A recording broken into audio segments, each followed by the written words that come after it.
And we are back, folks, on WWE Network and Chill here today, where I, Graham, Jesus, and Matthews review all the original programming that I watch on the WWE Network. And for the last few episodes, and for the next few episodes going forward, we will be talking about Season 1 of Total Divas. Today we're talking about Season 1, Episode 7, almost at Season 7. That's coming up pretty soon. Season 1, Episode 7, called A Leg Up. So, as I mentioned in my previous episode, I made the promise that going forward, I'll be breaking it down, not play-by-play as the episodes are structured, but rather I've broken up each episode from 7 to 10, the Season 1 finale, up in 4 different categories and 4 different storylines that go on in the show. So it's not like this happened for one storyline, and then we skip ahead to this, and then go back to that. You know what I mean? That's how the shows are structured, which works for the show, but it doesn't really work for these reviews. It just makes them 10 times more confusing. So I structured it out in terms of storylines. And the first storyline that we're introduced to on the show is Eva getting her Maxim shoot. And it's a huge opportunity. She'd only been with the company at this point. She probably got the call like right after she started. Not even, so I don't know how this happened or how they even knew of Eva Marie, but they saw that she was gorgeous. She wanted to do the shoot. She shares the news with the other divas. And obviously, they're all doing the whole typical fake to your face and then real behind the scenes, real behind the camera or whatever. But she shares the news with the other divas, so congrats to Eva. I don't know what she did to deserve it other than being attractive, but she got the Maxim shoot, so good to her. Good for her. So she shares the news with the other women from the show, the other cast members of Total Divas. They're all like, that's great, good for you, like I said. Then as soon as it got on camera, Nikki says, I'm threatened. It's like, what the fuck? I know that's to be expected from this type of bullshit, but it just never ceases to irk me. So anyway, Nikki's like, I'm threatened, I'm the top dog around here, blah, blah, blah, whatever.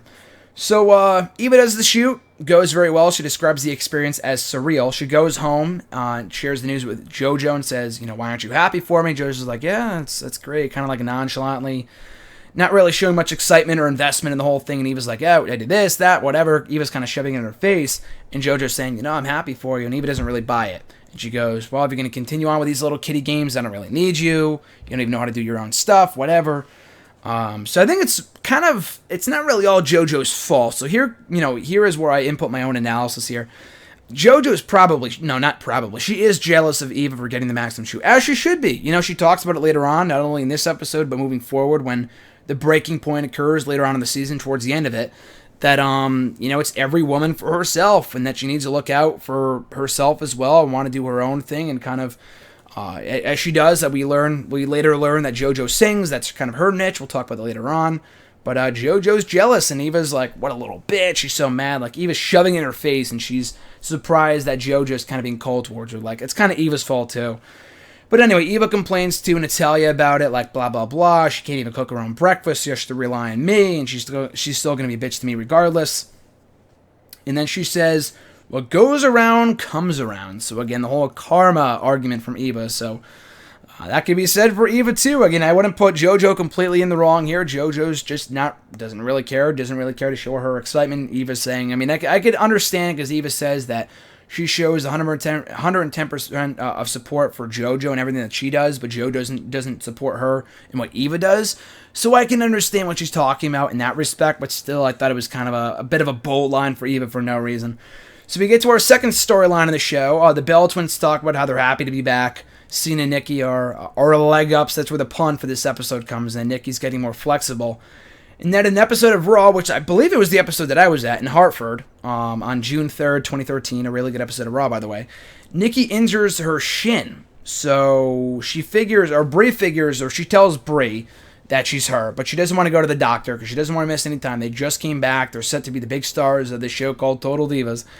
And Brie feels that she'll be affected. She needs Nikki to tell the doctor to get a diagnosis how long she'll be out. It's been a recurring problem apparently because they played soccer as kids, and it was a problem even then that Nikki's shin that was an issue even when they were kids. So Brie's like, look, it's only going to get worse unless you get it looked at right now. And worse yet, that if you're out for 6 to 7 months, it's going to hurt me too because we're twins. We're a package deal. If you're out, I'm pretty much out too. She's got a great point. Nikki's not only going to look out. She not only has to look out for her own health, she also has to look out for Brie, who is also being affected by this injury, despite not being, injured herself, if you know what I mean. So Nikki talks to Cena about it. She talks to her boyfriend, John Cena, about it. What should I do? Cena says, you should definitely go get it looked at, so he's not backing down either. which is a very smart move. She goes to the doctor, and they say it's going to be a 6 to 12 week recovery time. So she's obviously very disheartened about that, but she had to do what she had to do. If she put it off any longer or she didn't tell the doctor, it would have been 10 times worse. So she had to do what she had to do.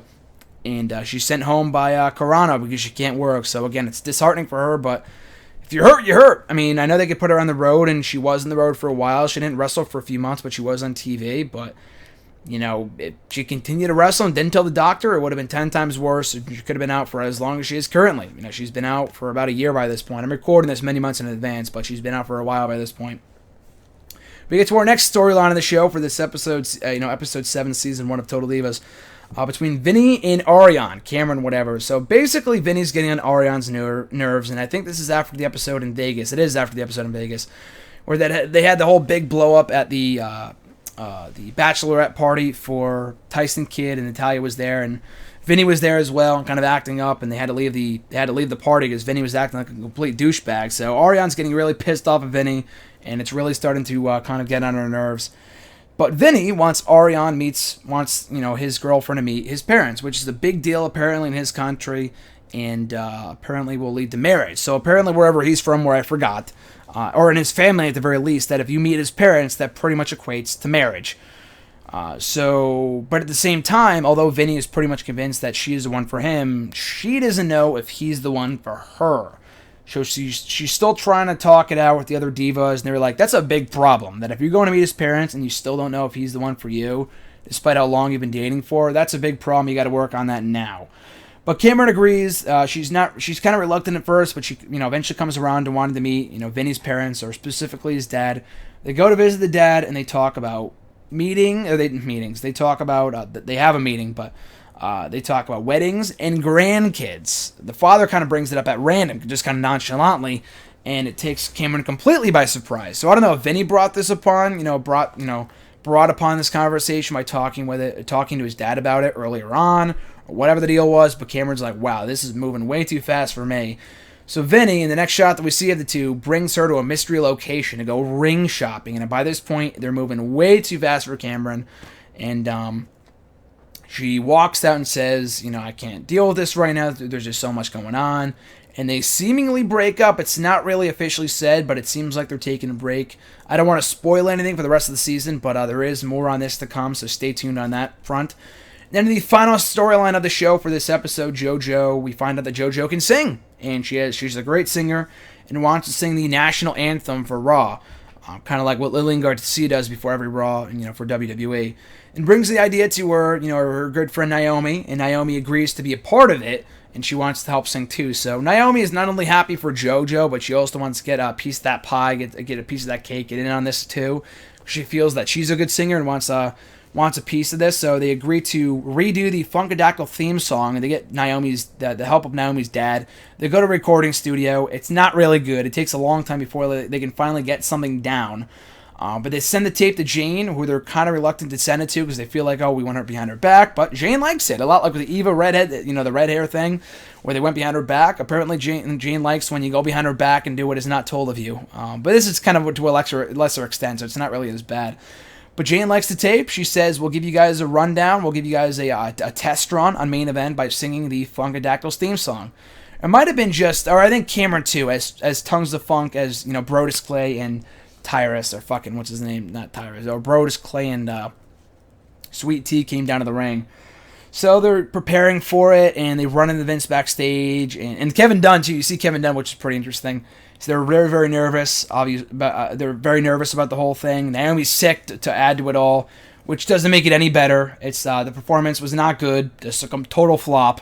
They try their best. They kind of get into it towards the end, but overall, just not very good. So just not a very good showing, a very good first showing for JoJo on the mic. But I believe she would sing the national anthem for SummerSlam, so I think we get to that either in the rest of the season or in Season 2. I forget. I think it's Season 2. But still, that is the whole angle involving JoJo, Naomi, and Cameron on this episode. So Cameron was obviously dealing with the whole Vinny thing at this time, so she really wasn't into it either. Her heart really wasn't into the performance either, so it kind of resulted in a big flop. So that was Episode 7, Season 1 of Total Divas, a leg up. So we'll be talking about Episode 8 in the next edition of WWE Network and Chill. So until next time, guys, I'm Graham Giuseppe Matthews, and I'll catch you folks down the road.